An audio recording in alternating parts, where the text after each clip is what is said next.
पाठ छठा, गिरधर नागर, संत मीराबाई। यह पद कृष्ण भक्त कवयित्री मीराबाई द्वारा रचित है। संत मीराबाई का जन्म 1516 में जोधपुर राजस्थान में हुआ था। वह बचपन से ही कृष्ण भक्ति में लीन रहा करती थी। बाद में उन्होंने गृह त्याग कर दिया और मंदिरों में घूमकर भजन सुनाया करती थी। इनके पदों में प्रेम की तल्लीनता झलकती है। इनके भजन माधुर्य भाव से लिप्त हैं। उनके सभी पद्य उनके आराध्य प्रभु श्री कृष्ण को भी समर्पित है और उनका मुख्य स्वर भगवत प्रेम ही है।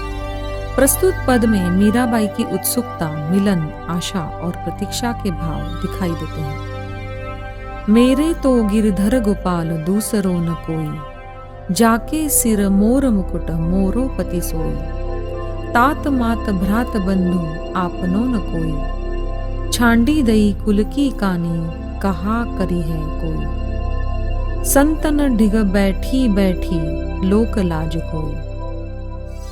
चुनरी के किए टुक ओढ़ लीन्ही लोई, मोती मूंगे उतार बनमाला पोई। असुवन जल सिंची सिंची प्रेम बेली बोई, अब तो बेल फैल गई आनंद फल होई।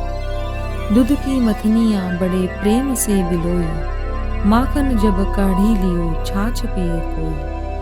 भगती देखी राजी हुई जगत देखी रोई, दासी मीरा लाल गिरधर तारो अब मोई। मीराबाई कहती है कि श्री कृष्ण के अतिरिक्त उनका कोई दूसरा आराध्य देव नहीं है।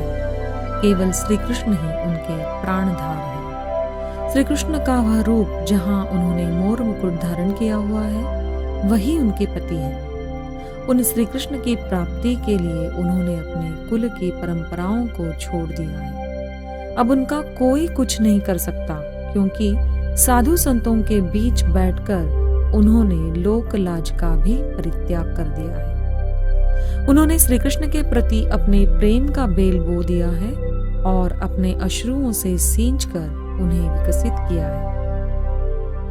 अपने प्रेम की सार्थकता बताते हुए मीराबाई कहती हैं कि अब तो वह प्रेम रूपी बेल फैल गई है और उसमें आनंद रूपी फल भी फलने लगे हैं। जहाँ मीराबाई भक्ति भाव में सराबोर है, वहीं लोग सांसारिक भोगों की बात करते हैं, जिससे मीराबाई रो उठती है। ईश्वर से प्रार्थना करते हुए मीराबाई कहती हैं कि हे गिरधर, मैं तो तुम्हारी दासी हो गई हूँ। अब तुम ही मेरा उद्धार करो या मुझे भवसागर पार कराओ। हरि बिन गुणगति मेरी, तुम मेरे प्रतिपाल कहिए।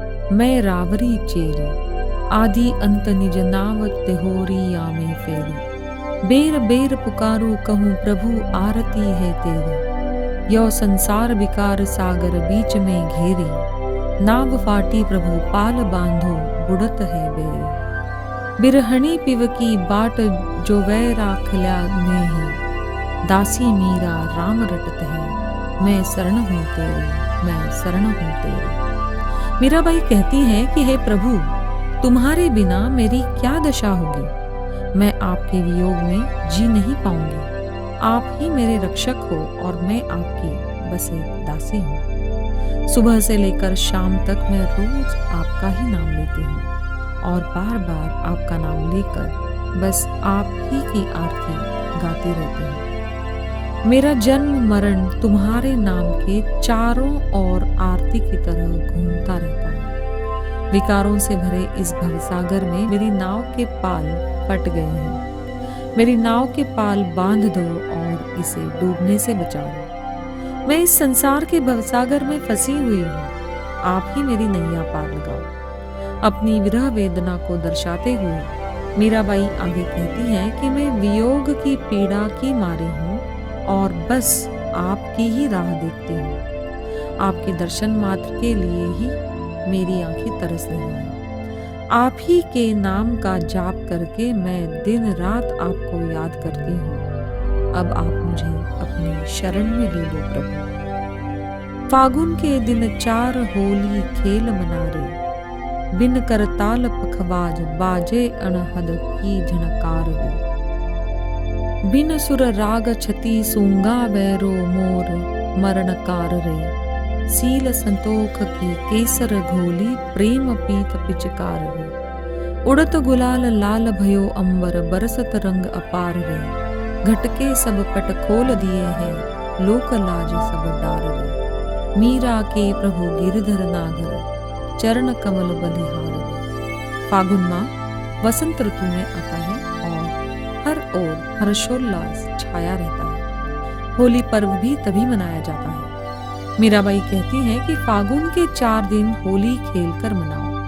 होली एक महत्वपूर्ण पर्व है जिसमें लोग एक दूसरे पर रंग, अबीर, गुलाल इत्यादि फेंकते हैं। ढोल बजाकर होली के गीत गाए जाते हैं और घर घर जाकर लोगों को रंग लगाया जाता है। ऐसा माना जाता है कि होली के दिन लोग पुरानी कटुता को भूलकर गले मिलते हैं और फिर से दोस्त बन जाते हैं। करताल और पखवाज जैसे वाद्यों के बिना ही केवल अनहद नाद की झंकार के साथ, बिना किसी राग रागिनी के अपने रोम रोम से प्रभु की भक्ति के गीत गाओ। राग एक ऐसी मनोवृत्ति है जो किसी को बहुत अच्छा समझकर सदा उसके साथ या पास रहने की प्रेरणा देती है। मीराबाई का मन श्री कृष्ण राग में लिप्त है। शील और संतोष का केसर घोलकर पिचकारियों से स्नेह के रंग उड़ाओ, यानी अपने जीवन में प्रेम और संतोष का रंग भर लो। हर तरफ रंग बिरंगे गुलाल उड़ाए जा रहे हैं, जिससे आकाश भी लाल रंग का प्रतीत हो रहा है। इस प्रेममयी वातावरण में सराबोर होकर मीराबाई ने अपने हृदय के सारे द्वार अपने प्रभु श्री कृष्ण के लिए ही खोल दिए हैं। उन्हें लोक लाज की भी अब कोई फिक्र नहीं है। मीरा के तो केवल गिरिधर ही नागर है, जिनके चरणों में उन्होंने खुद को समर्पित कर दिया है।